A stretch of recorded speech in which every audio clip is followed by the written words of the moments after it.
wanted to add something about Belgrade-Pristina dialogue, Belgrade-Pristina negotiations, whatever you call it.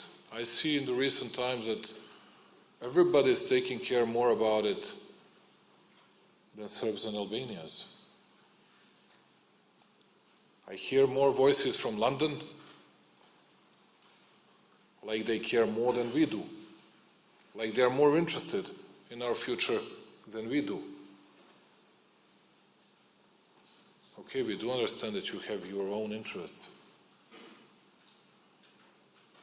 But let me ask you, what are the borders of Serbia, or what are the borders of Kosovo? Because we consider Kosovo in accordance with our constitution and in accordance with the UN Resolution 1244 as a part of Serbia. And they consider Kosovo as an independent state. Where are the borders? Who's going to help us? Because half of the world, including our host today, they say Kosovo is an independent state. And half of the world, including 5 EU countries, China, India, Russia, Brazil, Argentina, Mexico, half of a Muslim world, they recognize only Serbia. And it will remain more or less the same, although it's getting a bit better on our side recently. And so how are we going to resolve it? Because all of you from London or from Vienna would say, well, don't change the borders because we set up the borders in a way that we wanted. But Serbs didn't want it, and Serbs didn't agree on that. Or we would say, yes, we have our own borders, but Albanians, they disagree with that. But who asked Albanians? And now we are trying to do something that is of the utmost significance for our people. I'm doing my best to help the Serbs to have their future, but also I think that we are doing something that is very important for Albanians, because it's about Serbs and Albanians. We need to live together in the future. And these are two biggest nations of the Western Balkans, Serbs and Albanians, and that will remain the same in the next 100 years. And who's going to resolve that problem if we won't be able to resolve it? And now, just for you, from all the other countries, just to know the truth. I'm under strong political fire in my country, including most of Serbian Orthodox Church archbishops, all political opponents that are portraying me as the biggest traitor, because I want to give a holy land of Serbia to Albanians. At the same time, you're depicting me here and somewhere else as a true leader of greater Serbia ideas and blah, blah, blah. I'm just an ordinary man who is trying to influence in a way that I can, and to find a way how to keep the peace and tranquility in our region, together with all the other people. And now when we finally started talking about substantive issue between Belgrade and Pristina, all the others, are, okay guys, what are you doing there? Why do we care what are we doing? We're doing something for the future of Serbs and Albanians. And we need to take care of ourselves, harming no one else, influencing nothing else in the region. Thousands of times I was saying and reiterating that Serbia will respect territorial integrity of Bosnia and Herzegovina. Thousands of times. But it's never enough. if we can humiliate Serbs in Serbia once again, that would be great. And I'm not going to allow that to anyone in the world. That's my job. And I was asking yesterday, or today, I don't know, Sebastian, I was asking Johan, a true friend of Serbia, was asking Angelina Ehirst, sitting here, to support not only our region, but to support this kind of dialogue between Belgrade and Pristina. Do you really think that Hashim was jubilant seeing me sitting next to him at this panel? Or I was jubilant about that? No. Does he like me? No, I don't like him at all. But we need, you can laugh at that. You can laugh at that. But we need to speak to each other. We need to try resolving problems that are lasting not for 2 years, not for 20 years, but for 200 years. And if we'll be able to reach a sort of compromising solution, we'll be able to reach it only if we're going to get support of European Union. Without that, we'll never be able to reach it. And then we're going to have everyone else will be very much satisfied because no one will know where our borders are. Because Hashim will say one thing, I will say another thing, half of the world would be on his side, half of the world would be on my side, and so what we're going to do? Kill each other in next 5 years or next 10 years? Or it's better to find a solution?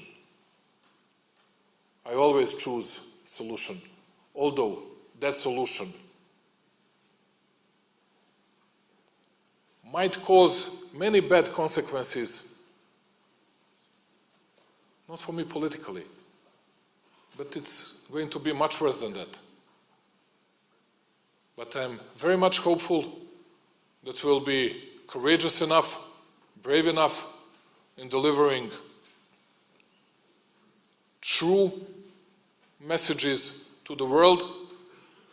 And if we'll be able, and I'm pessimistic on that, but I'll do my best and we'll work very hard on that. But if we'll be able to reach that solution, that would be something very substantive for the Balkans, something that we couldn't dream for a long period of time. Because all the people that were in power, either in Serbia, either in Bosnia, either in Pristina, either in all the other countries, doesn't matter, were always dreaming of just putting aside all the problems. Let us survive politically 1 more year and that's it. On that note, Mr. President, if I may. I am finished. Thank you. Sorry that I took a lot of time. President van der Bellen, thank you very much for hosting us here.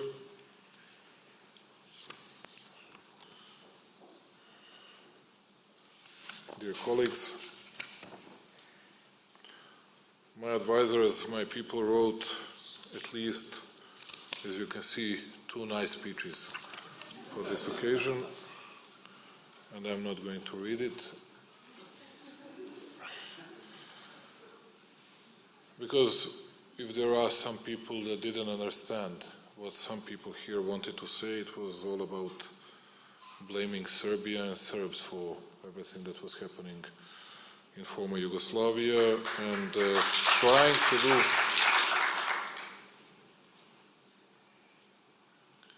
trying to do something what we were witnessing in last 10-15 years.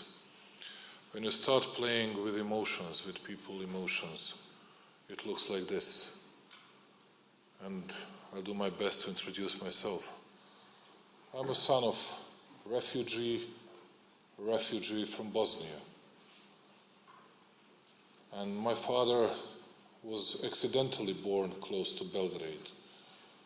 And he never met his father because his father was killed by Croatian Nazi in Bosnia, and his grandfather as well, and his uncles, and more of his family members.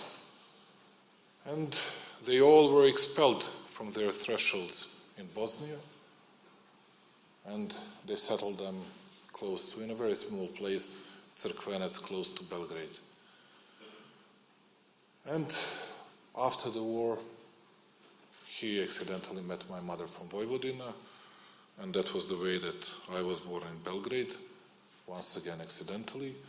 And in 1992, at the beginning of the war, once again accidentally, before that we built 3 houses of Vучić family, and there were 6 more Vучić family member houses in the place Čipuljić, Bosnia, municipality of Bugojno. And the beginning of October 1992, all these houses were burnt by all the others who wanted to expel all the Serbs from that part of Bosnia. I'm saying this because I want to tell you something else. Not that I'm craving and eager. I want to see more of these cases, either Adnan's case or my father's case. We want to avoid it in the future. And we want to do everything to avoid clashes and wars and this kind of difficult emotion spreading among our youngsters, in which young Bosnian will applaud to Adnan and young Serbs will applaud to me. And that's why I'm going to invest all possible efforts to participate together with all the other leaders in maintaining peace, stability, and tranquility in an entire region. And I think that so far we have done a lot regarding that issue. And we have a peace, not only in Bosnia, not only in Serbia, but in an entire region. And I'm absolutely certain that we'll be able to do the same in the future, and that we'll be capable and smart enough of delivering better results in the future. Any kind of partition, and I was not speaking about it, because we are in a process of negotiations. The problem is that neither you, neither anyone else here can respond to me what are the borders of Kosovo and what are the borders of Serbia. Because when you say there are no changes, I'm asking you,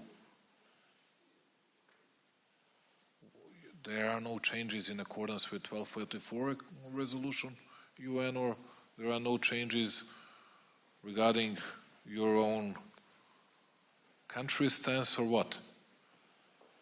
And you're going to resolve that problem forcing Serbia to do something, losing everything, because that will never happen? Or we're going to resolve this issue expelling all the Albanians over Prokletija mountain or something like that, which is not going to happen as well.